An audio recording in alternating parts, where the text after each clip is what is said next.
Now on The Finest, Spotify is changing. One local artist says it's getting even tougher for smaller artists to get discovered and make a living. And she's fighting for justice. Listen now wherever you get your podcasts.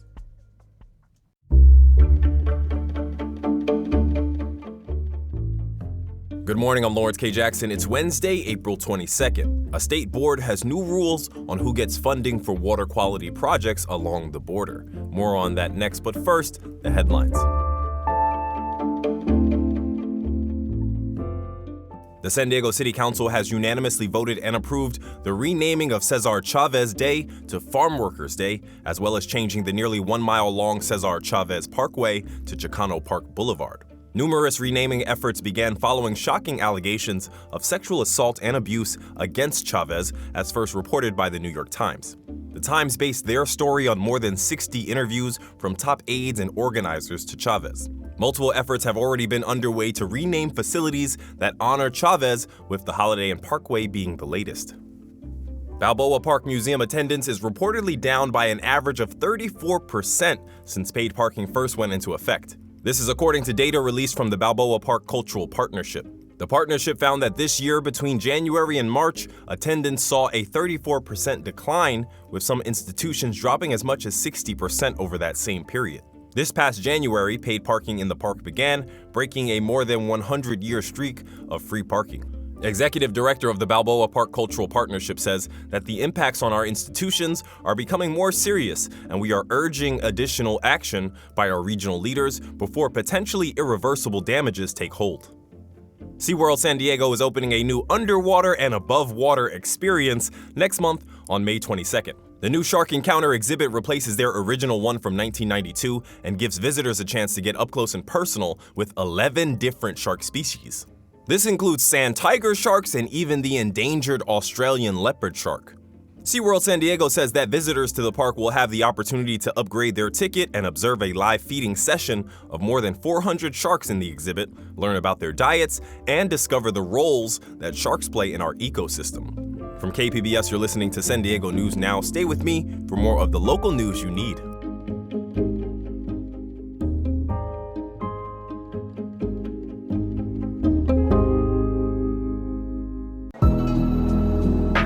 Hi, I'm Andrew Bracken. For the first time in over 50 years, KPBS is now operating without federal funding. That means more than ever, we're powered by you. Your support this year and every year is an investment in local storytelling, trusted journalism, and capturing the moments that bring San Diegans together. Visit kpbs.org/donate to join us.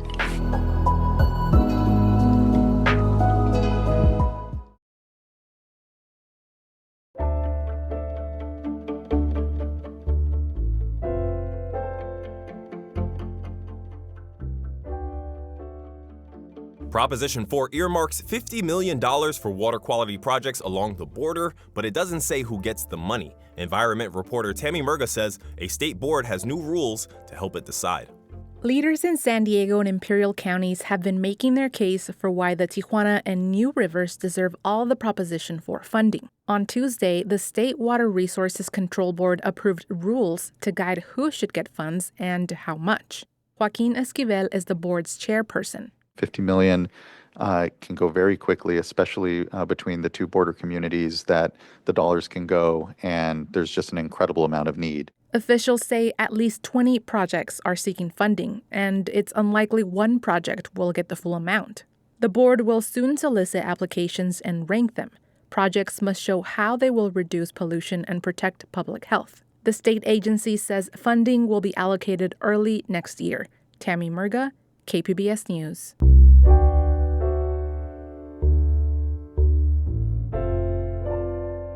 Pushback continues against San Diego Mayor Todd Gloria's city budget proposal. Reporter Katie Anastas says one of the cuts is to a day center providing basic services to homeless San Diegans. Mayor Todd Gloria's proposed budget would cut nearly $950,000 in funding for the Neil Good Day Center. Father Joe's Villages operates the center. It offers bathrooms, laundry, storage, and mail services. It's also a safe place to nap after a night on the street. Peter Alcock has been homeless for about a month. He says he comes here every morning to charge his phone and laptop. He uses them to look for jobs. This is a pulse. And if you cut this pulse, you're going to leave all the people who have almost no hope with no other option. Deacon Jim Vargas is president and CEO of Father Joe's Villages. He says the city typically gives the nonprofit about $850,000 per year to run the center. Father Joe's spends about $500,000. Vargas says Father Joe's is willing to keep it open, even without city funding. We would have to curtail our services tremendously. A spokesperson for Mayor Todd Gloria's office says they're prioritizing programs that, quote, maximize shelter capacity and help move people into permanent housing. City leaders will continue discussing the budget over the next several weeks. Katie Anastas, KPBS News. Last week, La Mesa became the latest city in San Diego County to approve an e-bike ordinance. Reporter Elaine Alfaro says it will prohibit kids under 12 from riding e-bikes. The City Council passed the ordinance with a unanimous 5-0 vote.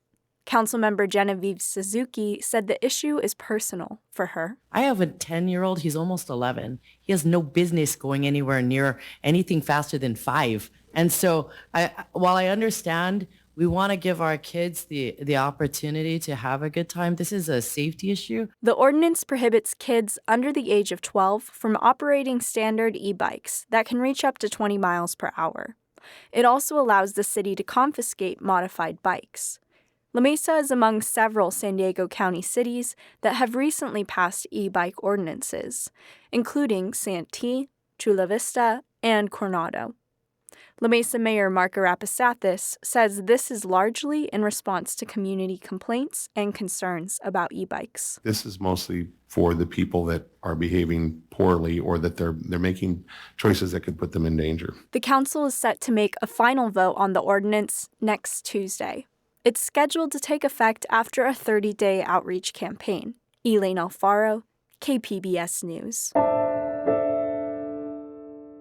Earth Day turns 56 today. The annual global event celebrates all the ways people protect the planet. Environment reporter Tammy Murga also brings us this story as she spoke with Dr. V. Wen. She's a local pediatrician who's been picking up trash along San Diego's coastline for years.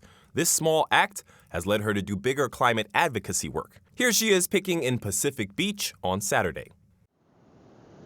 It's kind of weird, but people just leave everything on the beach, like unopened alcohol, and I would not drink it. I don't drink, but I made vinegar out of it because you can just take alcohol and ferment it, and then I use it to clean. And it was just very interesting. I just had these adventures, just random. And then I would find a lot of vapes. And that's why we ended up doing a lot of anti-vaping legislation, because I was like, what are all these things, And then I don't know, the litter really connects us all. I think trash is really interesting. It was burned out, questioning my career trajectory. It was very sad. I mean, honestly, thinking back to it, it was really kind of a dark place in life when, as a physician, thinks about leaving medicine. And so I was jogging, and then I kind of realized I could pick up trash at the same time. Let me just be a plogger. I think it was around Earth Day or something. And then I found out about Instagram. I know it's been around for a decade or so, and then my husband was I was like, yeah, I want to get on Instagram. And there's a Dr. Pimple Popper. So I was like, yeah, let's be Dr. Plastic Picker. And I promised at that moment 10 years of advocacy. I was like, I'm going to do this 10 years. So I'm on year 7. I'm pretty sure I'm going to do it over 10 years, but that's when I kind of started, okay, I'm going to do it.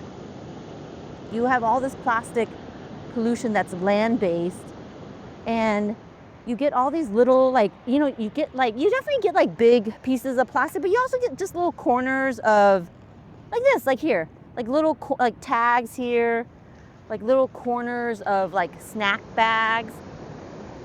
Oh, look at this. Isn't that crazy? And, you look at it, you're like, how did this get here? What the heck? It's some kind of, I don't know. I know it doesn't need to be here.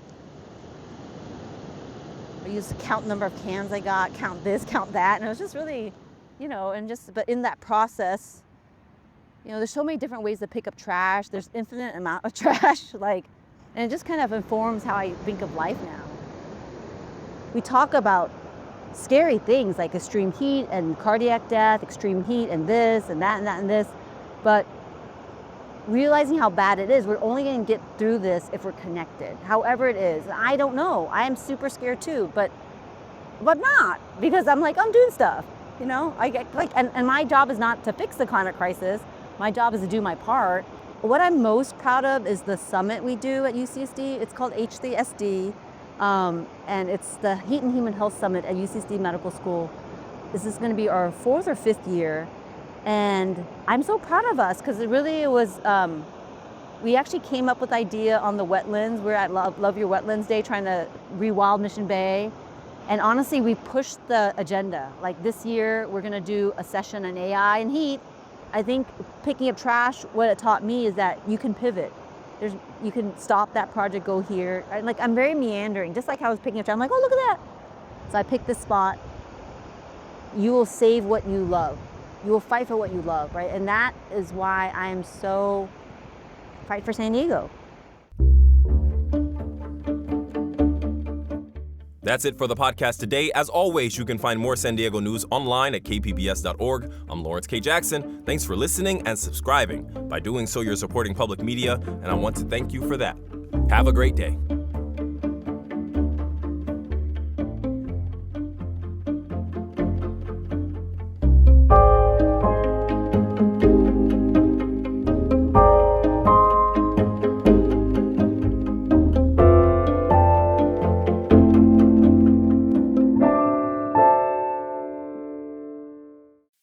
This year's GI Film Festival San Diego takes place May 6th through 8th and is sponsored by Creative Forces Community Engagement Grants, part of the National Endowment for the Arts Creative Forces Initiative in partnership with Mid-America Arts Alliance. Festival details at gifilmfestivalsd.org.